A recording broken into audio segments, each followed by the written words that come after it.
So why is running a bad idea in self-defense? Well, I hear the advice, winds me up, given by both martial arts instructors, surprisingly, and laymen of you should run. It's dispensed like it's the cure, like it's the one thing that will get you out of every single self-defense situation you're going to find yourself in.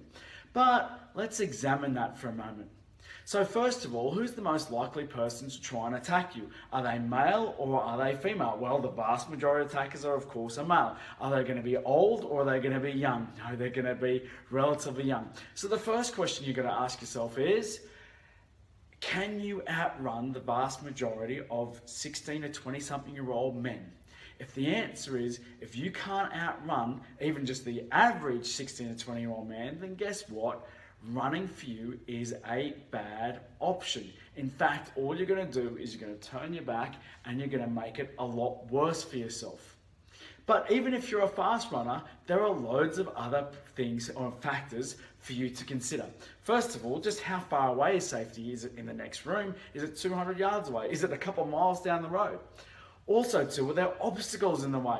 Do you have to run up 2 flights of car park staircase? Do you have to get through some doors in order to escape? And the most common obstacle is people. So the big thing to consider is if you're a lady, remember that most bedroom doors, or not most, but all bedroom doors open inwards. So in order to escape out of a bedroom, you've got to run to the door, stop, turn the handle, pull it back open, and then re-accelerate back through the door. And for a guy, you got to think to yourself, can you run through a crowded pub or a crowded nightclub? Now, there are loads of other things still. What are you wearing, for example? High heels and tight skirts might be really cute, but you can't exactly run in them. I've heard people say, I could kick off my heels, but that takes a second or two.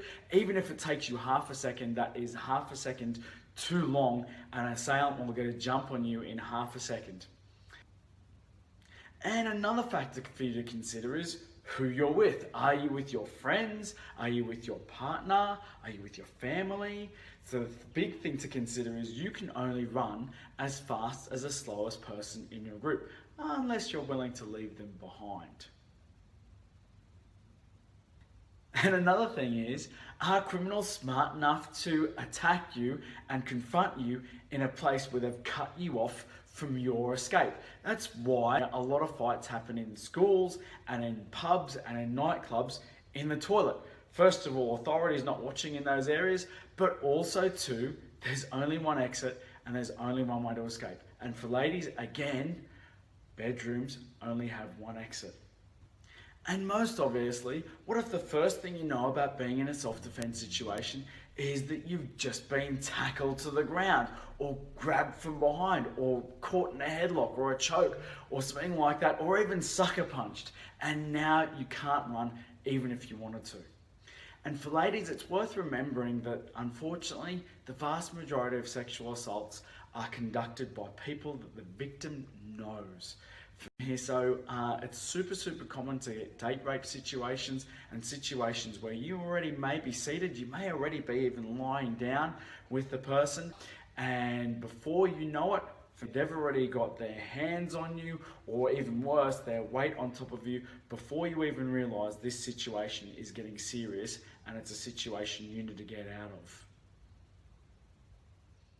Now, I'm not saying you shouldn't run. Your goal should almost always be to try and escape the situation. However, what I'm trying to say is, in a lot of situations, you aren't going to be able to run, and in a lot more situations as well, even if you do arbitrarily turn your back, you're going to be caught very quickly afterwards. And now your back's turned and you're being attacked from behind. That's an absolute disaster. So this begs the question, of course, what should you do? Now, Ian Abernathy says, I'm sure I could outrun Usain Bolt if I just got to punch him in the head first, which is quite funny. But it illustrates a really important principle. In order to escape, you at very least need to distract your attacker to give yourself a good strong head start if you know safety is close by and there's not too many obstacles. But more likely, you're going to have to hurt or incapacitate your attacker. And to do that consistently, you're going to need some training. So, if you want to find out more about training in Shinku combat and getting fit, having fun, but also learning some really holistic self-defense skills, check out our website, click on the link below, find out more about us, and even book yourself in for a free 2-week trial. Have a great one and stay safe.